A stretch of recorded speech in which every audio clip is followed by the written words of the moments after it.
कैसे हो मेरे भाई बंधु? आई होप आप सब बढ़िया होंगे और अपनी स्टडीज प्रॉपर तरीके से कर रहे होंगे। तो स्वागत है आपका एक और नए लेक्चर इलेक्ट्रिसिटी चैप्टर के। ये है हमारा लेक्चर नंबर 6। इससे पहले हम लोग डिस्कस कर चुके हैं ओम्स लॉ के बारे में, प्रीवियस लेक्चर में डिस्कस किया हुआ है और प्लेलिस्ट बनी हुई है इस चैप्टर की, जाकर आप देख सकते हैं। और आगे आज ओम्स लॉ को ही कंटिन्यू करते हुए आज हम पढ़ेंगे इस एक्टिविटी को पहले, उसके बाद factors on which the resistance of conductor depends को डिस्कस करेंगे और रेजिस्टेंस के फॉर्मूले को भी जानेंगे। और रेजिस्टिविटी क्या होती है और किन किन मटेरियल्स के लिए कितनी रेजिस्टिविटी होती है, वो सब हम लोग आज के वीडियो के अंदर जानने वाले हैं और कुछ एग्जाम्पल भी प्रैक्टिस करेंगे। चलिए, तो यहाँ पर एक्टिविटी 11.2 में लिखा हुआ है, टेक अ नाइक्रोम वायर। एक नाइक्रोम वायर हमें लेना है और टॉर्च बल्ब, एक टॉर्च बल्ब लेना है, 10 वॉट की बल्ब एंड एमीटर जो कि 0 से 5 एम्पियर के रेंज को मेजर करती है। A plug and key and the some connecting wire, मतलब पूरा एक सर्किट बनाने का हमें एक क्या लेना है, मटेरियल लेना है। एक नाइक्रोम वायर लिया है, एक टॉर्च बल्ब ले रहे हैं और एक 10 वोल्ट का बल्ब ले रहे हैं, एमीटर ले रहे हैं 0 से 5 एम्पियर के रेंज का, और की और कनेक्टिंग वायर। ठीक है, अब करना क्या है, अब complete the circle by connecting nichrome wire in the gap x wire. अब यहाँ पे ये कुछ ऐसा सेटअप आपको बनाना है जो कि यहाँ पर जो भी आपको गैप दिख रहा है, इस गैप के अंदर आपको कौन सी वायर फिट करनी है, आपको वायर फिट करनी है नाइक्रोम वायर। ठीक है, अब नाइक्रोम वायर फिट करने के बाद आपको क्या करना है, प्लग द की को भी प्लग करना है आपको। ठीक है, note down the ammeter reading. अब क्या करना है, जैसे की आपने चालू की, सर्किट हो गया क्लोज। सर्किट क्लोज होने के बाद आपका करंट फ्लो करने लगेगा। अब बस आपको क्या करना है, इस करंट की वैल्यू को मेजर करना है ऑल ओवर द सर्किट। इस एमीटर में आपको देखना है कि करंट कितना फ्लो कर रहा है एक सर्किट के अंदर। Replace the nichrome wire with torch bulb in the circuit and find the current through it, measuring reading of ammeter and then same repeat आपको करना है 10 वोल्ट के बल्ब के साथ भी। मतलब आपको ये तीनों ऑब्जेक्ट का रीडिंग चेक करना है कि कितना करंट किसमें किसमें जा रहा है।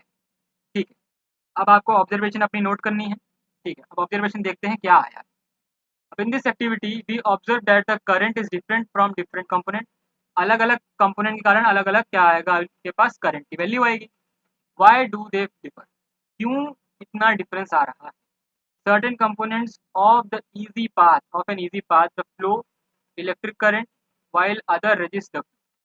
अब यहाँ पे एक शब्द आएगा रेजिस्ट या फिर रेजिस्टेंस, जिसको हम आगे जाके बोलेंगे इसको। तो यहाँ पे हो क्या रहा है कि हर एक कंपोनेंट का अलग अलग रेजिस्टिविटी, नाइक्रोम वायर का अलग रेजिस्टिविटी होगा, बल्ब के अंदर हम लोग टंगस्टन यूज करते हैं उसका अलग रेजिस्टिविटी है। तो डिफरेंट पाथ मिल रहा है करंट को फ्लो करने के लिए, कोई सेम पाथ में करंट फ्लो नहीं कर रहा है। नाइक्रोम वायर अलग पाथ था और टॉर्च बल्ब के लिए करंट का अलग पाथ होगा और बल्ब के लिए भी करंट का अलग पाथ, जिसके कारण जहाँ पे इजी पाथ वहाँ पे करंट ज़्यादा, जहाँ पे रेजिस्टेंस आ रहा है, मतलब कि फ्लो को रेजिस्ट कर रहा है, करंट के फ्लो को कोई भी कंपोनेंट रेजिस्ट कर रहा है, तो वहाँ पे करंट की वैल्यू क्या हो जाएगी, कम हो जाएगी। We know that the motion of electrons in an electric circuit constitute an electric current. हमें पता है कि इलेक्ट्रॉन्स के मोशन को ही हम लोग क्या बोलते हैं, इलेक्ट्रिक सर्किट के अंदर इलेक्ट्रिक करंट बोला जाता है। The electrons however are not completely free to move within the conductor. अब ये बात है कि कंडक्टर के अंदर इलेक्ट्रॉन्स फ्रीली मूवेबल नहीं होते हैं, फ्रीली मूव नहीं कर सकते। They are restrained by the attraction of atoms among which they move. Conductor में होता क्या है कि जो भी इलेक्ट्रॉन्स होते हैं वो आपस में एक दूसरे पर अट्रैक्शन शो कर रहे होते हैं और एटम के अंदर रहते हैं, और न्यूक्लियर फोर्स भी लगता है उनके ऊपर, न्यूक्लियर अट्रैक्शन लगता है और एटम्स के बीच में भी अट्रैक्शन होता है। Thus the motion of electrons through a conductor is retarded by its resistance. अब यहाँ पर क्या होता है कि कंडक्टर के अंदर कैसे इलेक्ट्रॉन्स का मोशन रिटार्डेड होता है, रिटार्डेड मतलब डी एक्सेलरेट हो रहा है। ठीक है, उसी को हम बोलते हैं रेजिस्टेंस। रेजिस्टेंस का मतलब है कि इलेक्ट्रॉन्स के फ्लो, मतलब करंट के फ्लो को रेजिस्ट करने वाला, ठीक, उसे हम बोलेंगे रेजिस्टेंस।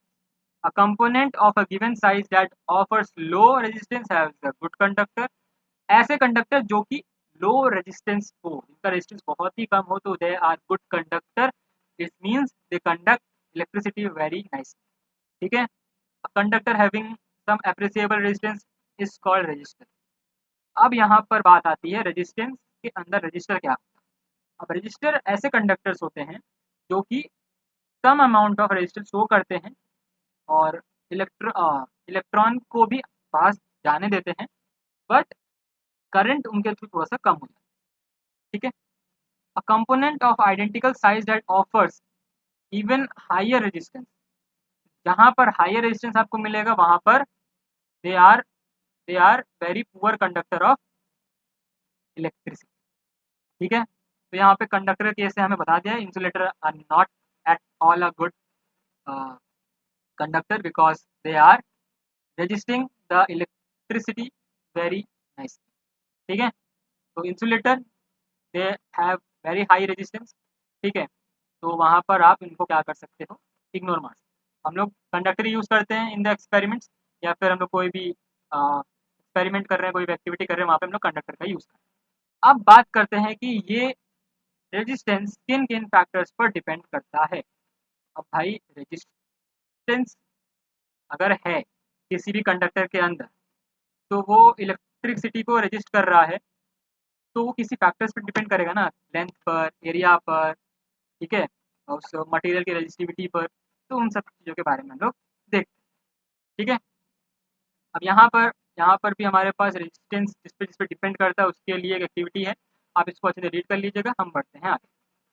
अब हम बात करते हैं कि जैसे कि अब हम लोग ने अब रेजिस्टेंस का एक्टिविटी के ऊपर जो भी आप रीड करोगे, तो वहाँ पे सिंपल से यही बोला गया है कि जैसे जैसे आप रेजिस्टेंस की लेंथ आधी या डबल करते जाओगे, वैसे वैसे रीडिंग एमीटर में डिफरेंट आती जाएगी। ठीक है, change in ammeter reading is observe by where wire of different material of the same length of same area cross section is used applying Ohm's law in equation 11.15 and 11.7 we observe that the resistance of conductor depend. अब यहाँ पे simple बोला गया है कि इस अब activity के अंदर डिफरेंट लेंथ के वायर्स यूज़ किए गए और डिफरेंट मटेरियल के वायर्स यूज़ किए गए ऑफ सेम लेंथ और डिफरेंट लेंथ। ठीक है, तो वहाँ पर इनको एमीटर की रीडिंग अलग अलग आ रही थी। अब उससे हमें पता चला कि रेजिस्टेंस किन किन फैक्टर्स पर डिपेंड करता है। ठीक है, रेजिस्टेंस पहले डिपेंड करता है लेंथ पर, ठीक है, या और सेकंड उनके क्रॉस सेक्शन एरिया पर, और द नेचर ऑफ मटेरियल। तो ये तीन फैक्टर्स हैं जो कि रेजिस्टेंस को अफेक्ट करते हैं साथ। तो क्या बोला पहले, R is directly proportional to the length, length बढ़ाओगे रेजिस्टेंस भी बढ़े। ठीक है, और और क्या बोला, resistance is also inversely proportional to the area, cross section area. जैसे जैसे आप क्रॉस सेक्शन एरिया बढ़ाओगे, मान लीजिए ये हम बात करेंगे पहले क्रॉस सेक्शन एरिया की। मान लीजिए ये क्रॉस सेक्शन एरिया ए, ये मैंने cross section area A dash, साफ साफ दिख रहा है ए डैश वाला क्रॉस सेक्शन एरिया काफ़ी बड़ा है। अब ध्यान रखिए ये हमारे एक वायर का पीस, ये भी एक वायर का पीस। अब जैसे कि मैंने क्रॉस सेक्शन एरिया बढ़ाया, अब क्या होगा, इलेक्ट्रॉन्स ज़्यादा से ज़्यादा फ्लो कर पाएंगे इस particular cross section area. But जैसे ही मैंने इसको कम किया इस क्रॉस सेक्शन एरिया को, तो क्या हो जाएगा यहाँ पर कि जो इलेक्ट्रॉन का फ्लो है वो लिमिटेड हो जाएगा। लिमिटेड मतलब यहाँ पे इलेक्ट्रॉन्स कम फ्लो करेंगे इसने से क्रॉस सेक्शन एरिया, तो इलेक्ट्रिसिटी करंट पर भी इफेक्ट पड़ेगा। ठीक है, तो यहाँ पर resistance is inversely proportional to the area. और मटेरियल पे डिपेंड कर रहा है। अब मटेरियल की होती है रेजिस्टिविटी। ठीक है, मटेरियल के लेंथ पर, मटेरियल के क्रॉस सेक्शन एरिया पर, और नेचर कैसा है मटेरियल का, क्या वो कंडक्टर है या फिर इंसुलेटर है। इंसुलेटर होगा तो हाई रेजिस्टेंस होगा। ठीक है, मतलब रेजिस्टिविटी हाई होगी, रेजिस्टिविटी हाई होगी। रेजिस्टिविटी क्या है, एक प्रॉपर्टी है किसी मटेरियल की, वो कितना रेजिस्ट कर सकता है किसको, करंट के फ्लो।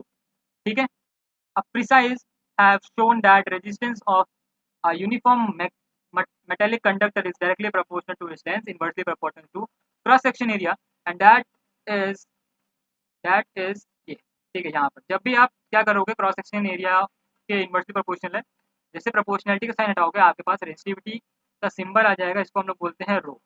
ये भी एक ग्रीक लेटर है, इसको हम लोग रो बोलते हैं। रो मतलब रेजिस्टिविटी, और ये आपके पास रो एल बाई। बहुत ही ईजी फॉर्मूला है, अप्लाई करना भी बहुत ही ईजी है, बहुत ही मिनिमम सवाल आते हैं। ठीक है, बहुत ही आसान से सवाल आते हैं, कोई इतना हार्ड सवाल इससे नहीं पूछना। ठीक है, ये तो कुछ नहीं, ये तो डेमो है सिर्फ क्लास 10 का। अभी आप क्वेश्चन सॉल्व करोगे तो उड़ने लग जाओगे, भाई मेरे को सब आता है। बट रियलिटी कुछ और है बेटा। अगर जब आप क्लास 12th के अंदर आओगे तो इसी फॉर्मूले को ऐसा घुमा के दे दिया जाएगा ना, दिमाग खराब हो जाएगा। समझ रहे हो? ठीक है, ऐसा हुआ था मेरे भाई के साथ। ठीक है, 2 दिन पहले मैं और मेरा भाई डिस्कस कर रहे थे। ठीक है, मैं पढ़ रहा था, मेरे भाई साहब आए। ठीक है, मैं अपना चैप्टर रिवाइज कर रहा था। चैप्टर है क्लास 12th में करंट इलेक्ट्रिसिटी, जो भी चल रहा है। तो वहाँ पे हमारे भैया जी आ गए। उन्होंने सवाल बोला कि आओ देखते ज़रा सॉल्व करते हैं। मैंने दे दिया एक सवाल बच्चों वाला। ठीक है, क्लास 10 का ही सवाल था। क्लास 10 वो सोचे क्लास 12 का सवाल है, भाई सॉल्व कर ले गए। तो उसके बाद क्या हुआ कि क्लास 12 का एक सवाल दे दिया भैया को। वहाँ पे भाई साहब हमारे नहीं कर पाए। तो ध्यान रखिएगा, ये खाली जो आपके पास फॉर्मूला है, ये कितना खतरनाक बन सकता है वो हम आपको क्लास 12 के अंदर दिखा सकते हैं। अभी बस आपको ये फॉर्मूला ध्यान रखना है।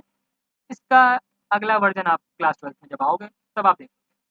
ठीक है, कभी मन किया देखने का तो एक बार क्लास 12 का अटेंड कर लेना लेक्चर, तो समझ आ जाएगा। ठीक है, चलिए।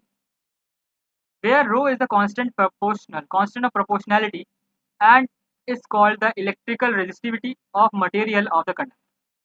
अब यहाँ पे क्या बोला गया है कि एक मटेरियल की ये प्रॉपर्टी है, रेजिस्टिविटी जैसे कि मैंने बताया, मटेरियल की प्रॉपर्टी है जो कि रेजिस्ट कर रही है इलेक्ट्रिक फ्लो। ठीक है, अब the metals alloys have very low resistivity. Metals और एलॉयज में आपके पास रेजिस्टिविटी बहुत ही कम होगी, अप्रोक्सीमेटली रेंज टू 10 की पावर 8 ओम मीटर टू 10 की पावर -6। अब यहाँ पे थोड़ा सा यूनिट के बारे में जानना है। रेजिस्टेंस की यूनिट है आपकी ओम, और रेजिस्टिविटी का अगर हम फॉर्मूला निकालें तो वो आ जाएगा आर ए बाय एल। ठीक है, अब R is ohm, A is metre square, L is metre. तो वी गेट रेजिस्टिविटी का जो हमारे पास फॉर्मूला और जो यूनिट है वो है ओम मीटर। ठीक है, ये आपको याद होना चाहिए। ठीक है, अब बात करते हैं यहाँ पर अलग अलग मटेरियल की अलग अलग रेजिस्टिविटी होती है। सबसे लो रेजिस्टिविटी आपकी कंडक्टर की होती है, उसके बाद एलॉय की, फिर आपकी इंसुलेटर की। तो यहाँ पे ऑर्डर भी पूछ सकता है कि रेजिस्टिविटी का ऑर्डर बता दो। पहले कंडक्टर, रेजिस्टिविटी का डिक्रीजिंग ऑर्डर। ठीक है, सबसे ज़्यादा किसका हो जाएगा? इंसुलेटर का हो जाएगा, फिर एलॉयज का हो जाएगा, फिर कंडक्टर का हो जाएगा। ठीक है, तो ये आपको ध्यान रखना है। और यहाँ पर यही सब आपके बारे में बताएगा। यहाँ पे जो भी आपको यहाँ पे लिखा हुआ है वही यहाँ पर आपका लिखा हुआ है।